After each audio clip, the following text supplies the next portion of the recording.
அனைவருக்கும் வணக்கம். நாளை நாட்கள் 8/3/2024 மகா சிவராத்திரி அன்றைய நாட்களுக்கு செய்யக்கூடியவை செய்யக்கூடாதவை, அன்றைய நாட்களுக்கு என்னென்ன பலன்கள் கிடைக்கும், என்னென்ன பலன்கள் கிடைப்பதற்கு என்னென்ன புண்ணியங்கள் செய்ய வேண்டும், எல்லாமே இந்த வீடியோவில் முழுமையாக பார்க்கலாம். வீடியோ ஸ்கிப் பண்ணாமல் கடைசி வரைக்கும் பாருங்கள். உங்களுக்கு சிவராத்திரி பற்றி பல்வேறு முக்கிய விவரங்கள் உடனுக்குடன் துல்லியமாக தெரிந்து கொள்ள நம்மளோட சேனலை கீழே இருக்க ரெக்க பட்டனை கிளிக் பண்ணி சப்ஸ்கிரைப் பண்ணிக்கோங்க. பக்கத்தில் பெல் பட்டனை கிளிக் பண்ணிக்கோங்க. இந்த வீடியோ உங்களுக்கு பிடிச்சிருந்தா லைக் பண்ணுங்க. இப்போ வாங்க வீடியோக்குள் போகலாம். ஒரு வருடத்தில் ஒரு முறை மட்டுமே வரக்கூடிய மகா சிவராத்திரி நாள் நாளை நாட்கள். மாசி மாதம் மகா சிவராத்திரி நாள் அன்றைய நாட்கள் சிவபெருமானை வழிபட்டு அனைத்து தேவைகளையும் பூர்த்தி செய்யக்கூடிய அன்றைய நாட்கள் மிக முக்கியமான நாட்கள். நாளை நாட்கள் செய்ய வேண்டியவைகள் என்ன என்பது முதலில் பார்க்கலாம். அனைவரும் கட்டாயம் உடல்நிலை பொறுத்து அன்றைய நாட்கள் விரதம் இருப்பது மிக முக்கியமான ஒன்றாக உள்ளது. அதாவது அன்றைய நாட்கள் நம்மளோட உடல்நிலை பொறுத்து காலை 6 மணி முதல் மறுநாள் காலை 6 மணி வரைக்கும் நாம் விரதம் இருக்கலாம். அந்த விரதத்தை அன்று கண்டிப்பாக உணவு உட்கொள்ளக்கூடாது. ஆனால் நாம் பால் அல்லது நீர் அருந்துவது ரொம்பவே நல்லது. அன்றைய நாட்கள் முழுவதுமே பால் குடிக்கலாம் அல்லது நீர் மற்றும் அருந்துவது ரொம்ப மிக முக்கியமான ஒன்றாக உள்ளது. ஆனால் உடல்நல கோளாறு உள்ளவர்கள் மருத்துவரை அணுகி அன்றைய நாட்கள் என்னென்ன உட்கொள்ள வேண்டும் என்பதை தெரிந்து கொண்டு அன்றைய நாட்கள் விரதம் இருப்பது மிக முக்கியமான ஒன்றாக உள்ளது.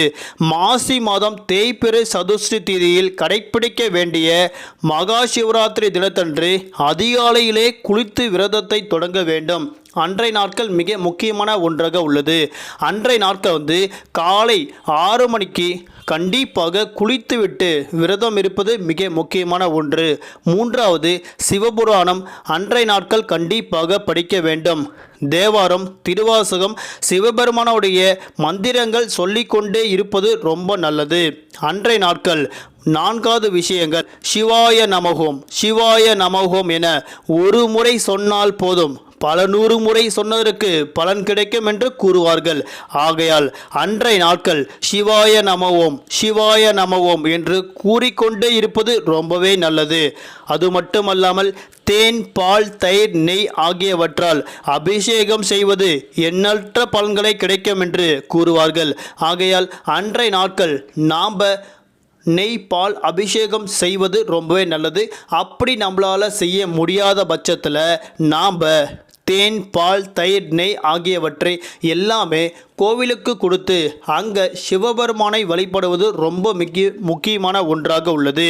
அன்றைய நாட்கள் மகா சிவராத்திரி நாளில் விரதம் இருந்து கண் விழிப்பதும் சிவ தரிசனம் செய்வதும் அன்னதானம் செய்வதும் மிகுந்த புண்ணியங்களை நமக்கு சேர்க்கும் என்று கூறுவார்கள்.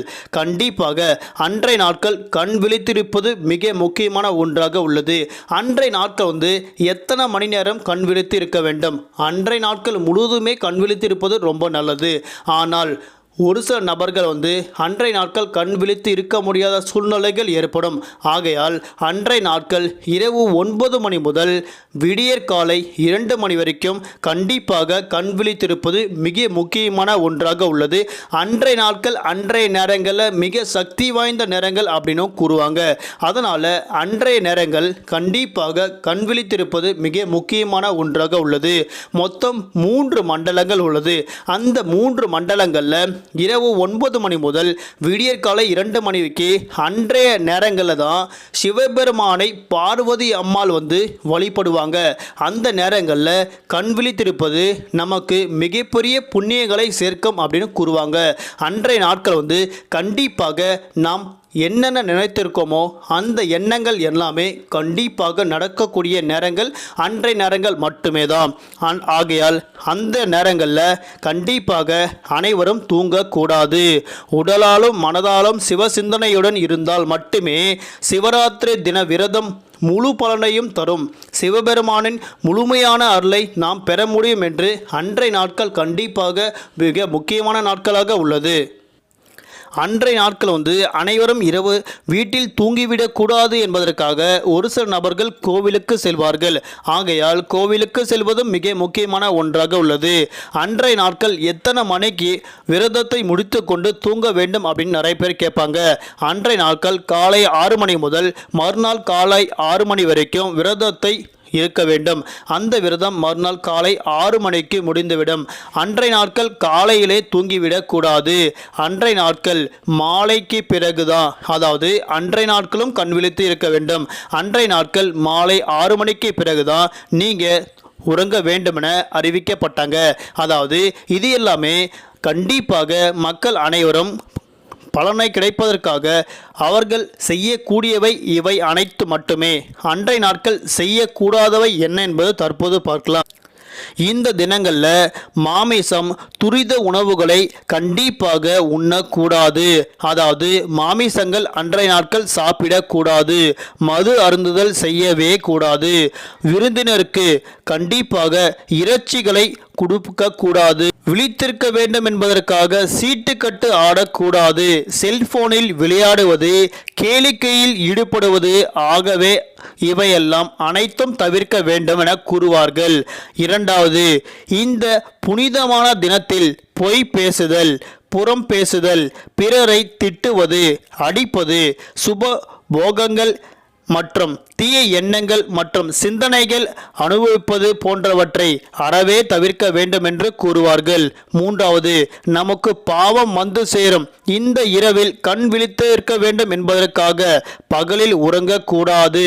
சிவாலயத்திற்கு செல்லக்கூடிய பக்தர்களுக்கு கொடுக்கும் அன்னதானத்தை வாங்கி உண்ணக்கூடாது. மகா சிவராத்திரி அன்று செய்யக்கூடாத மிக முக்கியமான தவறு பக்தர்களுக்கு உணவு அளிப்பது. பக்தர்களுக்கு மிக முக்கியமானது 2 விஷயம், உணவு மற்றும் நல்ல தூக்கம். இந்த இரண்டையும் விலக்கி சிவனுக்காக நம் விரதம் இருப்பதுதான் இந்த நாளில் நோக்கம் என்று கூறுவார்கள். ஆகையால் இவை அனைத்துமே செய்யக்கூடாதவை ஒன்று. கண்டிப்பாக அன்றைய நாட்கள் அனைவரும் மது அருந்தக்கூடாது, இறைச்சிகளை உண்ணவே கூடாது என்று கூறுவார்கள். மிக முக்கியமான ஒன்று, அன்றைய நாட்கள் நீங்க செய்யக்கூடியவை என்னவென்று இப்போது பார்க்கலாம். அன்றைய நாட்கள் சிவபெருமானை வழிபடும் போது ஒரே ஒரு வில்வ இலையாவது சிவபெருமானுக்கு நீங்க கண்டிப்பாக போற்ற வேண்டும். அதாவது சிவபெருமானுக்கு ஒரே ஒரு வில்வ இலையாவது நீங்க அன்றைய நாட்கள் செலுத்த வேண்டும். அப்படி செலுத்தினால் மட்டும்தான் அன்றைய நாட்கள் உங்களுடைய முழு விரதம் பயனளிக்கும். கண்டிப்பாக அன்றைய நாட்கள் நீங்க சிவபெருமான் கோயிலுக்கு செல்ல வேண்டும். அப்படி செல்ல முடியவில்லை என்றாலும் நீங்க வீட்டில் இருந்து கொண்டே சிவபெருமான் புகைப்படத்தை வைத்து அன்றைய நாட்கள் வில்வ இலையை சிவபெருமானுக்கு செலுத்த வேண்டும். அப்படி செலுத்தினால் மட்டும்தான் உங்களுக்கு சிவராத்திரி அன்று நீங்க நினைத்த காரியங்கள் அனைத்துமே கைகூடும் என்று கூறுவார்கள். அன்றைய நாட்கள் கண்டிப்பாக உறங்கவே கூடாது என்று, அன்றைய நாட்கள் சிவபெருமானுக்கு வழிபடக்கூடிய நாட்கள் என்று அனைவரும் தெரிந்த ஒன்றாக உள்ளது. இந்த வீடியோவில் உங்களுக்கு அனைத்து விஷயங்களும் தெரிந்திருக்கும் நினைக்கிறேன். கண்டிப்பாக நன்றி, வணக்கம்.